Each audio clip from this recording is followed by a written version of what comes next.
Hi. So this is a part that we're gonna finish the main topic of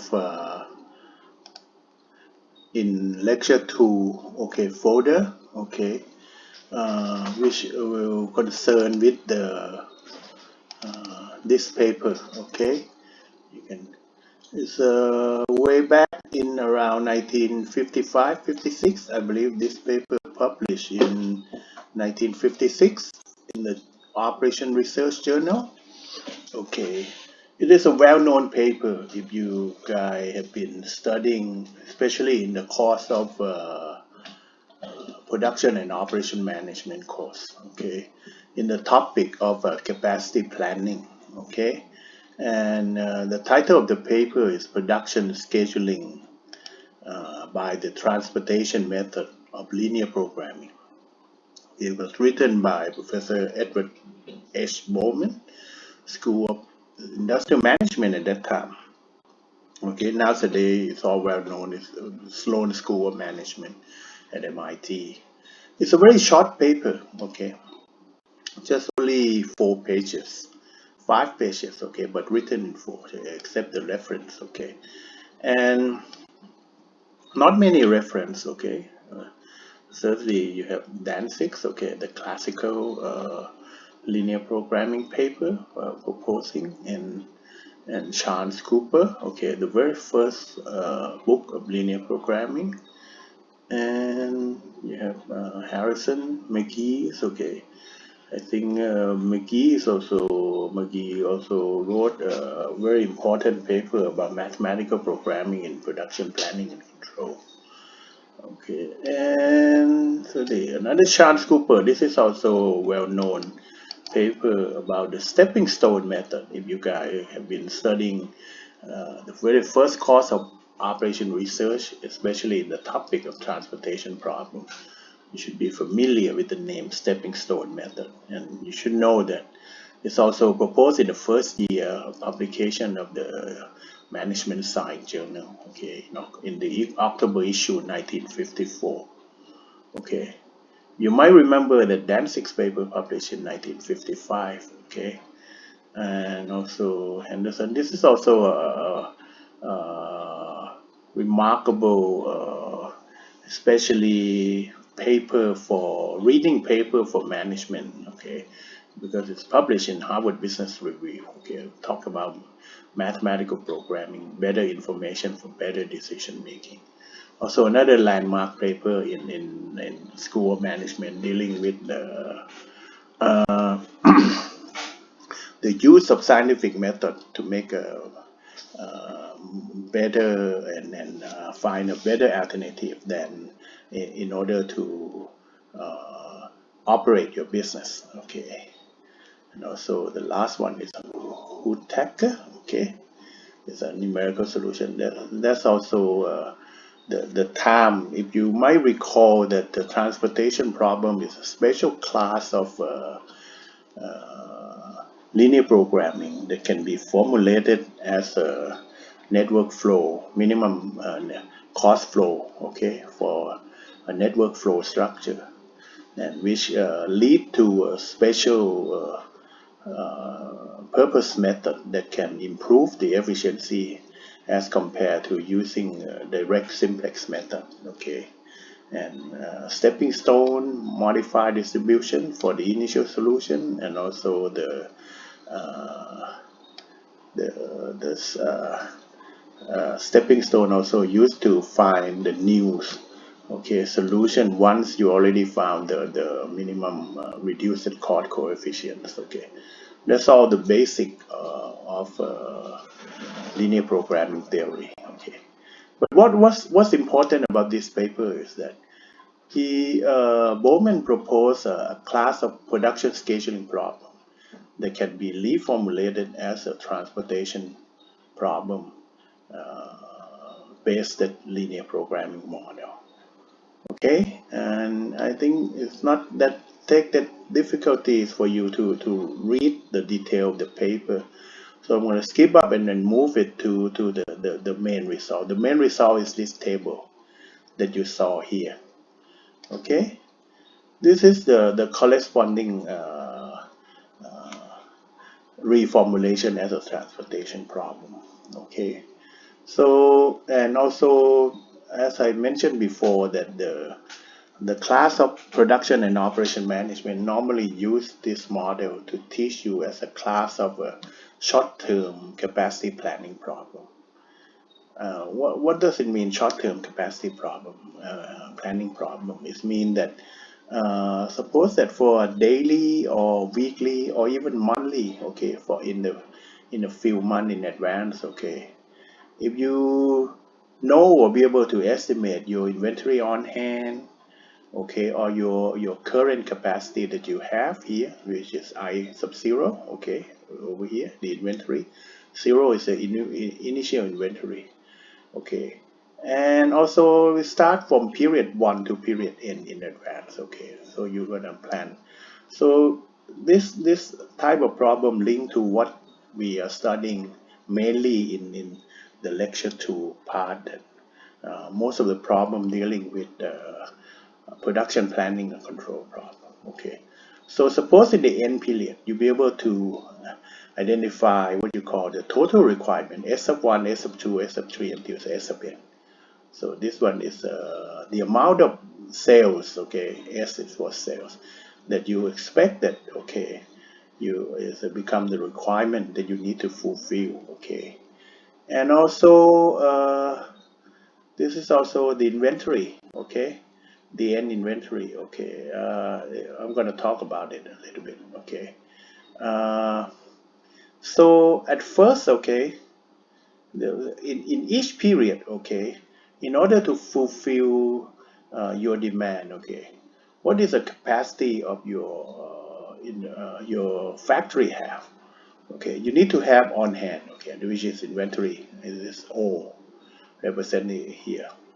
Your inventory here, okay, that's the initial inventory, okay, your initial inventory. I0 here, okay.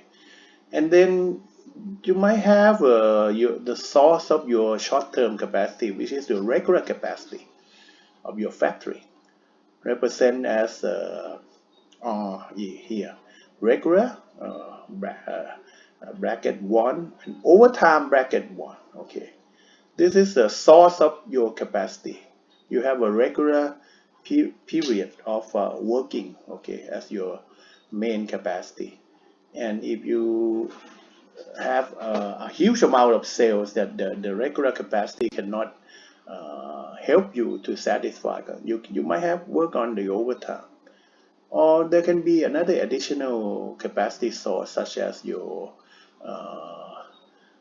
what do you call nowadays? We normally call this as outsources. Okay, outsourcer. Okay, so you might have regular overtime outsources. Okay, and with period 1, period 2, period 3, up to period n. Okay, and in order to fulfill the total requirement, S sub 1, S sub 2, S sub 3 until S sub n here, and also this is the inventory n at the end of period n. This is your inventory that you have. Okay, so the total capacity here, okay, look at the rightmost column here. I sub 0 is represented as your initial inventory, and R sub 1 is your capacity for the regular working period 1, okay, and O sub 1 is is the overtime capacity of period 1.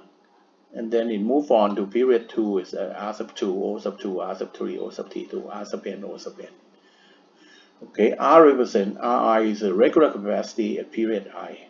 OI is the overtime capacity at period I. And the parameter in this table, okay, represented what we call the related cost per unit. Okay, and we add another column here we call the slack, because what you can use all the capacity, okay, to fulfill the demand, okay, from period 1 to period n here, okay, and you don't need to use the whole capacity that you have, okay. So in order to balance it, okay, you might remember that this is a transportation problem. You might recall this slack column as a dummy. Okay, this one is a dummy sales. Okay, you add it up to make it equality size once you formulate it as a linear programming model. Okay, so the remaining parameter in the table here, okay, is the cost per unit. Okay, okay. Suppose that the inventory at period 0, mean the on hand at the beginning of period 1. Okay, if you use it to fulfill the demand at period 1, so certainly there's no cost, related cost here, because you already have product on hand. You just put it to your customer. Actually, it's a fixed cost already, because the fixed cost that you maintain the inventory at period 0. Okay, so there's no additional cost. Okay, but if you're using your initial inventory at period 0, okay, at the beginning of period 1, to fulfill the demand at period 2, you need to have add this cost C sub I represented inventory. So this is a cost of using the inventory capacity, okay, and you need to keep it for one period because you use it to fulfill the second period. So C sub I is a holding cost per period, okay, per unit per period. Okay, okay. Suppose you hold using 100 unit of inventory that at beginning of period 1 to fulfill the demand at period 2. Okay, and C sub I is 2. Okay, so you need to have additional cost of 2 times 100. Okay, this cost per unit might be like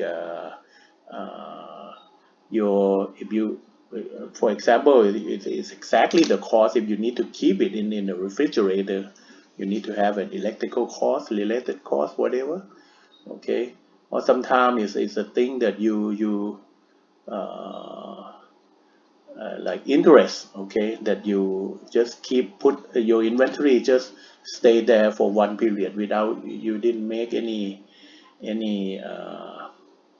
instead if you put this inventory into your account, okay, convert it to money in your account, you might make some money. So it's more like a opportunity cost. Okay, and then if you're using the inventory at period 0, okay, at beginning of period, to fulfill the demand of period 3. So this C sub I, as I told you, is a unit. It's a unit of money value per unit of inventory. So if you're using the initial inventory, okay, here to fulfill the demand or the sales at period 3, you need 2 times C sub I. Okay, and so on up to n minus 1 C sub I. And then if you still keep it until the end of period, okay, if you inventory n is mean that if you still have remaining here, okay, you have n C sub I. Okay, it means that in this case it means that you using inventory here, okay, and you didn't use it to fulfill the sale in any period at all, and then you still keep it at the end of period n. So you need additional inventory cost of n times C sub I. Okay, but if you have a slack, you know the slack cost coefficient always 0 here. Okay, okay, so now if when you look at the cost pattern here, you start to realize that, okay, actually your decision variable is to put the number here, okay, in each row here. Okay, yeah, so the regular period is also C sub I mean that, okay, if you're using capacity in period 1, okay, the cost per unit is C sub I. Okay, so if you be able to produce it, how many unit? Okay, you put the number here. You're using the capacity of period 1 to fulfill the sales of period 1. So you have C sub R. It's a cost per unit of uh, capacity. Okay, okay. So C sub R need to time the amount of capacity that you use to fulfill this S sub 1 here, and then you know that the value here cannot be exceeded R sub 1. And also you can also produce it, okay, using the regular capacity of period 1 to fulfill in period 2, 3, 4, and so on, until you might produce it and keep it when at the end of the planning horizon here. Just like what I already explained you of inventory of period 0. So this one go on like C sub R, and then if you keep it for one period, you need C sub R plus one period of holding cost. Okay, this is like a production cost. Okay, C sub bar plus 2 times C sub y. This one you keep it for 2 periods, but you're using capacity of period 1, okay, to fulfill the demand of period 3. So on, okay. So now you can see the decision variable here. The decision variable here is just put the number here, okay. You just allocate the number within this table. But be careful that what is that left off here, the straight line that he draw here. This is mean that it's like a big M, okay? Because you look at here, you use a regular capacity at period 2 to fulfill the demand of period 1. Okay. In this case, if you what does it mean? It means that you allow to have a back order, okay, because it means that you have the sales S of 1 is so much that you don't have enough capacity, even your on hand plus your regular capacity and overtime capacity to fulfill this S of 1. So you need to move some of your demand, the sale requirement of S of 1, using the capacity of period 2. In that case, okay, if you allow to do that, so you might have this additional cost coefficient here. But from the start of the table here, okay, this is not allowed. It means that the straight line means that, okay, you're not allowed to have using a regular capacity or overtime capacity for the next period to fulfill the demand of the past period, okay. So the only relative cost is only what show, okay, in the table here. And in practice, this can be a very large value of big M, the positive value, as compared to the result of C sub r plus NC sub I here. Okay, so your decision making here is that you want to put the number, okay, along within this table, except, okay, the sales that you are not allowed to put the number in. So that, okay, the summation of your number in each column, okay, have to be equal to requirement, okay, for each period, okay. Or if you have your safety stock policy sometime that, okay, to what period end you need to have an inventory to use as an I0 for the next planning horizon, okay. So this one, S sub 1, S sub 2, S sub 3, up to S sub n and I sub n is a thing that you one of them might be forecasting. I sub n is based on the policy, inventory management policy, okay. For total capacity here, total capacity, you need to also assess how much time that you have in your factory because for each period you might not have enough resource, not the same amount of resources, okay, especially if your work is based on labor or even based on the number of available working days, okay.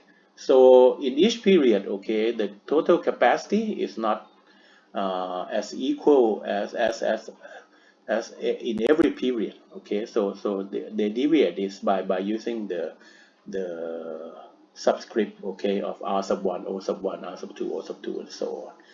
And again, I told you that there can be more than two capacity resources, okay. You might have an additional one of what we call the I just tell you before that is outsources, okay. You might have an outsources, okay, as an additional capacity, okay. You might have another different type of regular sources.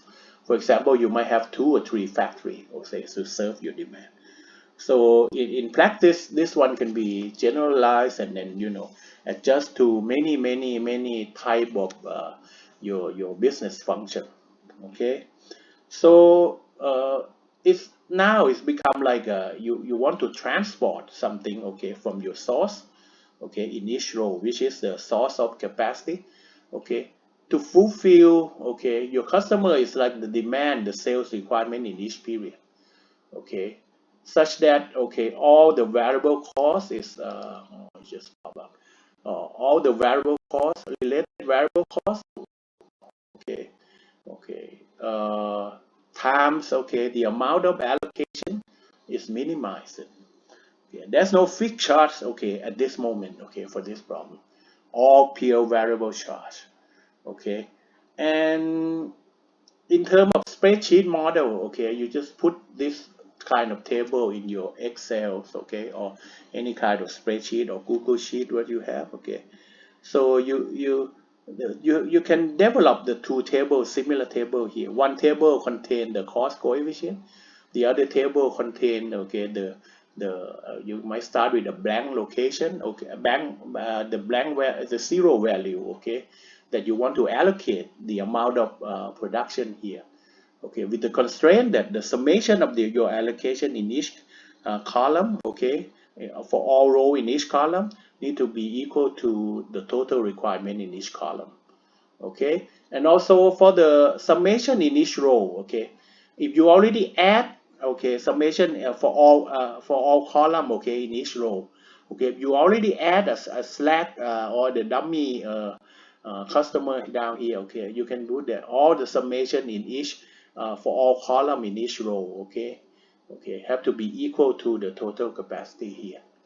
And your target sale or the total cost is that you need to find the sum product of the cost table here and the allocation table, okay.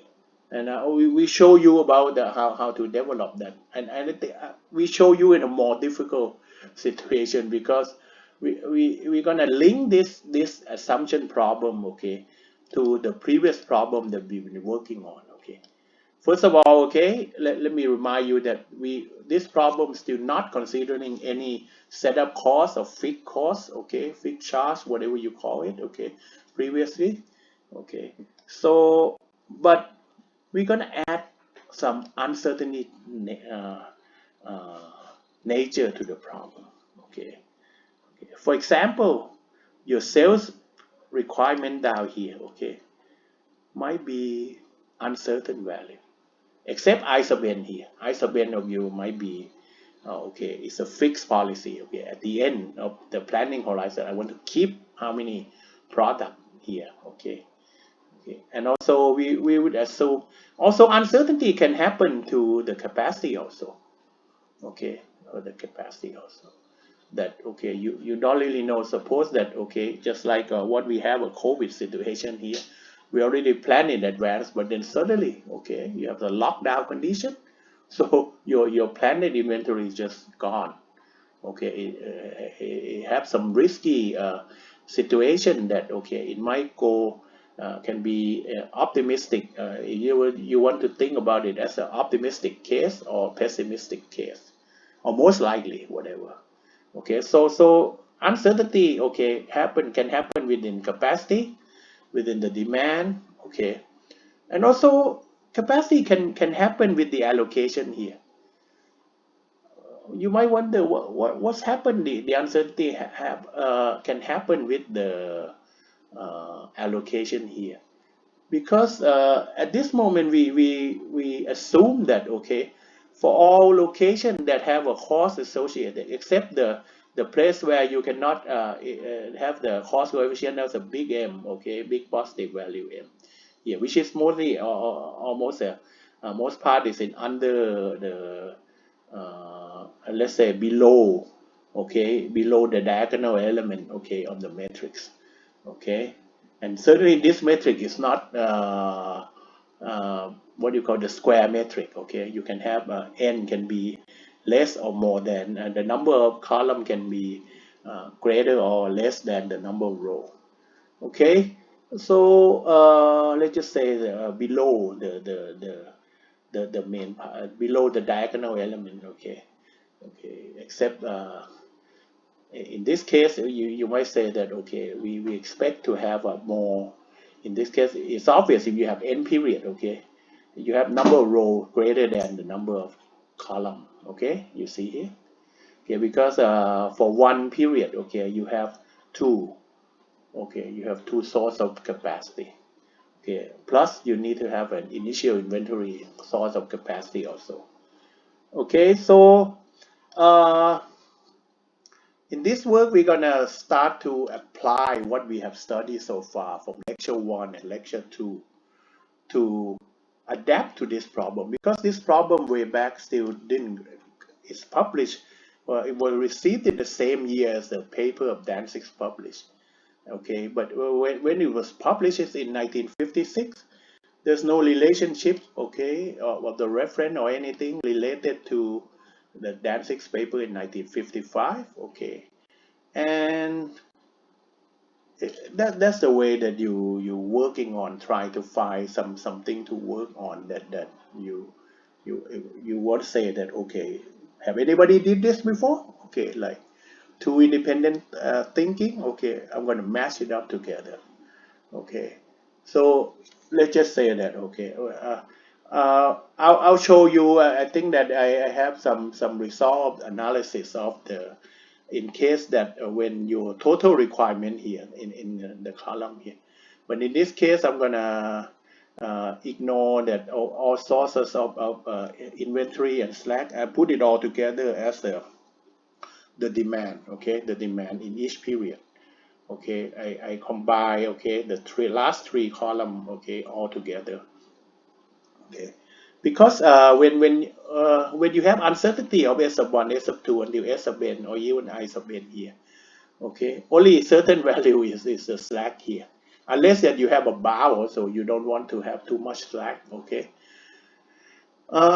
so when you there's some uncertainty from S sub 1 to S sub n, okay, so the possibility that your allocation in this table, okay, won't be able to fulfill, okay, the amount of S or the pattern of S sub 1 to S sub n, or even I sub n. And we're going to assume that, okay, the total capacity here, I0, S, R1, O1, and also on is a certain situation. Okay, so we start by okay, I hope you understand the objective that I'm talking about here. We're going to apply linear programming under uncertainty to analyze this problem. Okay, and now assumption of uncertainty is that the total requirement in each period can be uncertain. Okay, and we already analyzed that it can be happen in total requirement, in total capacity, or even within this table. That okay, sometime, okay, your overtime that you thought that you're going to have O sub 1 here, or even you say that, okay, I'm going to have some overtime that can work to fulfill a period 2 here. You might happen that, okay, the overtime allocation amount of capacity of period 1 when to fulfill order in period 2 might have some uncertain situation that in reality is the machine, or there's some breakup, or there's some thunderstorm, whatever the accident that, okay, it might not be able to, once you allocate it and it's not possible, it just blank. Okay, so because the coefficient here, okay, for all the summation is all 1, so for all coefficient is equal to 1 here in the constraint metric, you might have some risky situation that for some allocation, okay, there might be some probabilistic nature that, okay, with probability that the allocation will be succeeded or can be failed. Okay, that's just a simple risky situation here. So with all of this uncertain situation, okay, we're gonna start to analyze with the basic one here. Okay, and I already did, okay, we're gonna go through a little bit of the paper to before going to that analysis. Okay, I'm gonna go through that. Okay, so this is the main results of the paper. Okay, and certainly he said the advantage here is that because it was reformulated as transportation problem, and the methodology of transportation problem is more efficient than using the direct simplex method. He even say this at the last paragraph, that a class at MIT School of Industrial Management was given a relative simple scheduling problem, okay, which means that he gave the simple example, okay, to solve by the general simplex method and then by the transportation problem to compare. Okay, let the student compare in the class. Okay, the first solution took 2 to 3 hours. The second 15. That in this case you can expect that it's probably done by hand, not done by because they say in the class, right? Okay, so the first solution took, which means you use the direct simplex, took 2 to 3 hours. The second, which used the transportation method, if you might recall, the first course of OR, only 15 to 30 minutes. Okay, so this is just at the end. He just there's not much of the research experimentation. Just say that okay, once your production planning problem, usually a linear programming problem, for reformulate as a transportation problem, which has a more efficient algorithm. Okay, so it's improved. Okay, that's the whole the main point of this paper. Okay, but it stand over time. We all know refer this as a Bowman model. Okay, so we're gonna try to okay. I already done it and make it write the result down here. Okay, but I have some notation that might confuse you with that. If you look at this, we're gonna develop the idea of 1956 Bowman paper. Okay, we're gonna call this Bowman's model under uncertain demand. Okay, in this case, okay, we're going to represent demand as d sub jk. K is the scenario of the uncertain situation. D sub j, okay, and k is equal 1 to capital N. Capital N is of all possible scenario. And j, okay, can be equal 1 to n. This is a number of period, okay, in the situation. Okay, in this case, we ignore the column of inventory and slack, okay, okay. We didn't have a inventory the safety stock to control at the end of the period, but you can add it as another extra the customer, okay, or extra demand, okay.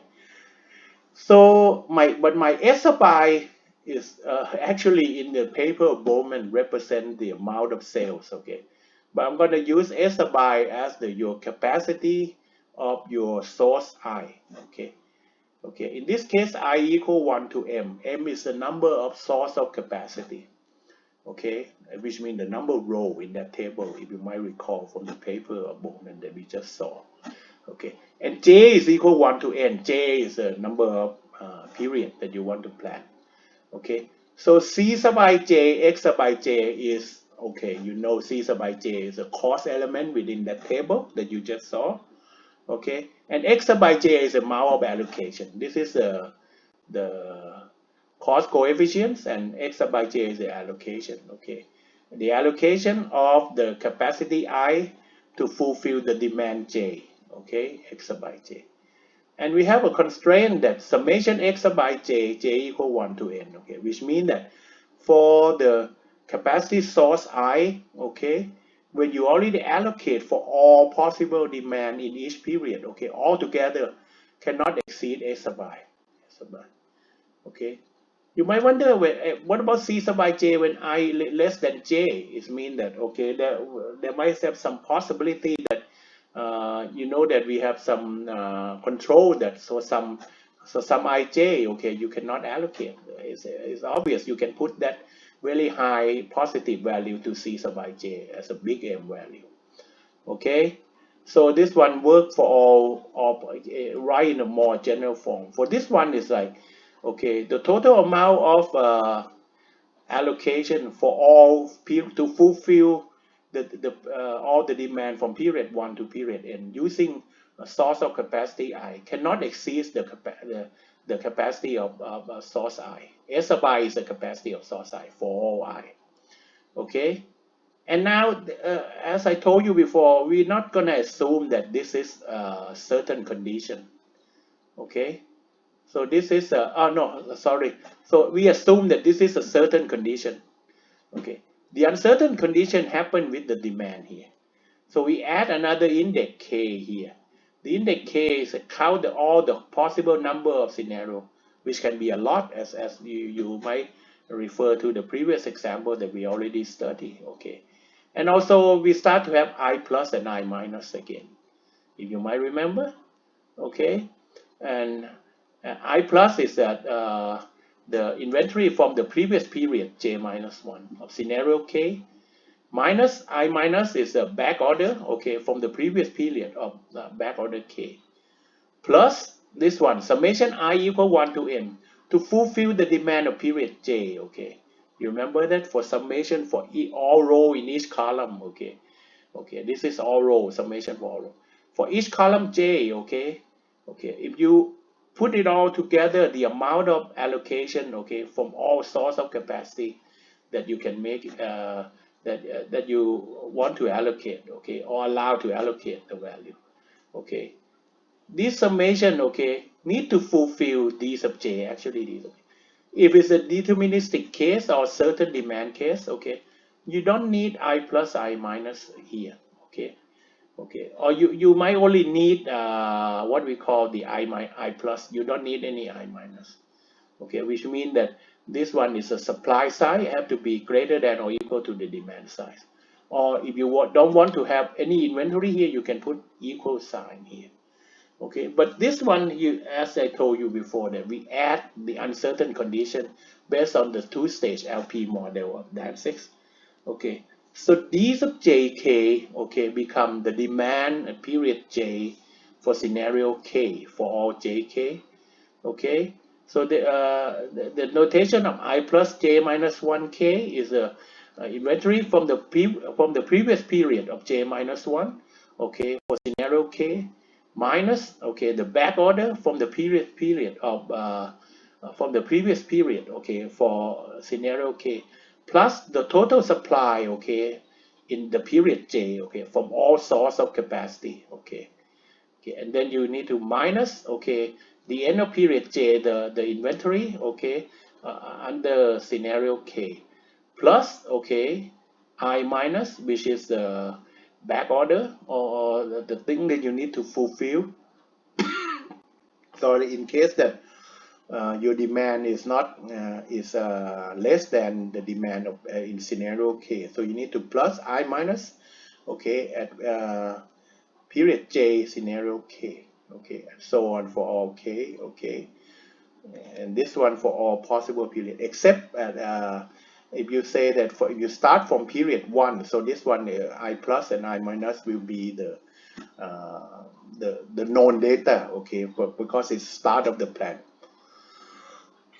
Sorry, okay, so this one is like I think that you should familiar with this one. Okay, in the past we didn't have summation here. We have just x sub j. But this one, the structure of planning model become a table or in a metric form. Okay, so sorry. In the next step, okay, we're gonna try to actually we can solve this directly using uh, linprop or the another state of the art software. Okay, but as you know that we see from the previous example, when k start to increase or capital N, okay, if capital N start to increase to become a very large number of scenario, and why large number of scenario? Because in the uncertain situation, statistically, okay, if you keep increasing your sample size, okay, all the result will be approaching your population on uh, data, okay, or population output that you expected, okay, just like what we have done in several examples before, okay. And now, okay, certainly you can solve this using a direct open solver or linprop, or you can use Groby or whatever available software that you have, okay. But we already saw the uh, efficiencies improvement, okay, by using vendor decomposition. So again, we're gonna try to apply the concept of vendor decomposition to this model. And again, we separate two-stage variable here. The first stage certainly is x sub ij for all ij. And the second stage is I plus I minus, okay. I plus jk and I minus jk for all jk. Okay. And this is the result, okay, basically when you try to use this. You have to remember one thing that, okay, we start with the first line when you use Bender decomposition. Okay, first we start with a known feasible solution of x star sub ij here. Okay, You remember that we have a deterministic constraint here. And when you mix it up with some second stage constraint related to the uncertain data, but certainly in the first stage, sometimes you have some deterministic constraint that already there for all scenario. Okay, I think that we saw that example in the diet problem. Okay, just like a summation of all portion of raw material need to be equal to 1, and also the upper bound and lower bound for the recipe for all raw material. If you might remember from the clip that we working on the diet or stochastic diet problem. This one also you have this as a deterministic constraint. You can first assume x star sub ij for all ij, but your x star sub ij need to satisfy these inequalities. That summation j equal 1 to n of x star ij need to be less than or equal to s sub I. Okay, this is the also this constraint. Because this constraint have nothing to do with I plus I minus. Okay, and this one is like U and V that you balance the two-stage LP approach to handle uncertainty of your this one your uncertainty happen to the parameter D here. Okay, and you approximate it with n the capital N is the number of sample size. Okay, and so once this is the main constraint, you allocate any x, you can use x sub ij equal to 0 for all ij. It's also feasible for the positive of s sub I for all y. Okay, so initiate x star, okay, sub ij for all ij. Then this summation c sub ij x star ij become a constant. And then summation I equal 1 to m of x star ij, which is the constraint here. Okay, once you already initiate a feasible variable of x sub ij from the deterministic constraint and put it in the probabilistic the two-stage model here, this become a constant. So it become constant, you move it to the right hand side here. So the right hand side become d sub jk minus this term, move to the right hand side. Okay, and then your next step is that you write the dual formula here. Okay, this one happened to be very similar to what, especially for the point of view of we done with the paper about Dr. Pisak here. Okay, when you rewrite this as a dual form, so the right hand side become the objective function here. Okay, the coefficient become d sub jk minus summation xij star. Okay, summation I equal 1 to m y sub jk. That's y sub jk is a corresponding dual variable according to this decomposed model here. Okay, and certainly so you need to plus summation c sub ij x star sub ij because this is a constant. Okay, and the dual form, the left hand side is you go back to the paper of let's just say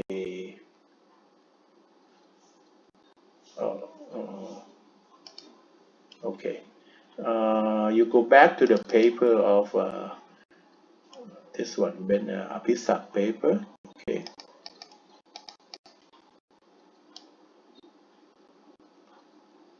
let's look at the dual here. Okay, let's look at it. When you move the x sub I to the left to the right hand side, you have minus for the first constraint. Okay, and then for the remaining constraint here. Okay, so when you move this to the right hand side, okay, it's exactly the same as when you did this part of your Bender decomposition here. Okay, is that when you move x sub ij or summation I, okay, put to the right hand side. So this one become the coefficient of the objective function. But the structure of the left hand side, okay, if you start from j equal to 1, okay, this one you don't have this one also. It's gonna look like exactly what the model of Apisak look like, Dr. Apisak look like. So, and this one you can write it down here. Okay, it's the same constraint as the dual problem here. And as a dual problem that we found previously on the paper of Dr. Pisak here. Therefore, you can apply the methodology that proposed in that paper to quickly find the optimum dual variable here. Instead of you need to solve this problem directly by using the LP, okay, which you have to done it so many times, n capital N time, okay, and certainly this go on, okay, until when j equal to n, there's no j plus one, there's no n plus one. So the last constraint for each scenario k will always be y sub nk, okay, less than or equal to g sub nk and greater than minus s sub nk, which is exactly the same as the paper of Dr. Isak. Okay, so this is what we can apply that to solve the special purpose algorithm that mentioned before to solve this. And then the corresponding of the sub problem here, okay, for the here, okay, you can see here from the paper here, the bender cut problem, okay.